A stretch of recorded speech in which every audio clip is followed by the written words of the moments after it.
What would you say some of the common misconceptions about being a witch are? I have to note that you're not wearing any of the traditional garb that I'd expect from a witch. Given all the media that I've seen telling me what you would wear, and I've noticed that a Right? couple times now because as I told you before we got on the air again, I've known other witches, and they tend to look like people, and it's really off putting that you know witches don't have some kind of marker like they I was told they would as a kid. It's very Yeah. disconcerting that I just walk in. I can meet anybody I meet today could be a witch. Well, except for you, I know that you're a witch. So what are some of the other misconceptions that you've heard about witches?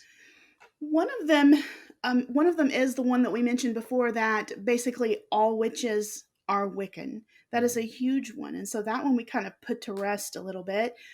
Another one is that we worship Satan. I mean, you see that on Sabrina, you see it on TV and movies. Is that witches have some kind of um, thing going on with the devil in some way? And all the witches I know, I don't know of any witch personally or even pagan that believes that the devil even exists. So, If I may too, I'd like to jump in on that and just something that's really funny to me. And I apologize if it feels like I joke too much, but it's hilarious to me that the Sabrina I grew up with Melissa Joan Hart and is a talking cat and a bunch of laugh track jokes and everything like that. They did a gritty reboot of Sabrina.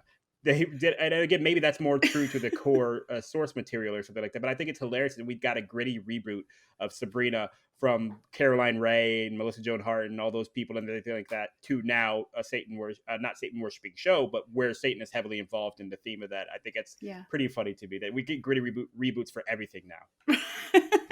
That's true. And I love the show. I do watch the show, but Mm. I also see where that is a misconception that continues to just go on, and it began with the church, the early church, just Mm. trying to convert people, and therefore the herbalists and the witches and the people doing their pagan traditions, that was not being converted. And so you had to kind of disparage what people were believing, and it exists until today.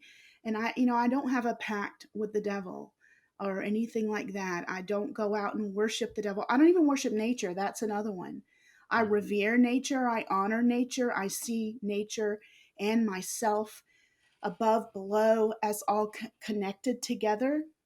But I don't go out there and lay down and worship the tree. I honor the tree. I give it gifts and things like that. But that's another one. It's like we're not worshiping the devil. We're not worshiping nature. We just have this really, really deep respect for the natural world. Well, I'm glad that I'm wearing headphones because, as you see, my little tree there sitting on my desk, I definitely told him he was going to get worship today. So that's really unfortunate. You've Oh, made poor me a liar. baby. Yeah. No, and thank you for clearing up so many of those misconceptions because I think witches, like anything else in the world, um, there is what we think we know, and then there's the reality of what that actually is. And then inside of that reality, there's multiple realities as well because every pastime, culture, anything has sects, right? So you do have witches who are Wiccan, but as we've talked about already, not all witches are Wiccan. That's not Right. distinctly that. Then you also have witches who believe different things because what I've found across anybody I've talked to in any path of life, anything that they believe in or don't believe in, is that no one is monolithic. There is no group Yeah. of people that I've experienced that don't have differing beliefs. Like as you said, there's Christians, there's Presbyterian, there's Catholics, there's a bunch of those, and then in even in Islam, you have Shiites, you have Sunni, you have multiple sects in that religion as well, and that's true of all cultures and all walks of life. Even in something as silly as sports, how many Yeah. NBA teams are there? There's like 30, I think. So you have 30 different sects of NBA Right. religion, if you will, and all this stuff too. So I think that that's fascinating to me that the distinct differences between the ways that people can experience life has never ceased to end in my amazement. Right. Thanks for checking out Starting Nowhere. Come find us on Facebook so you can comment on this and other clips and episodes of Starting Nowhere.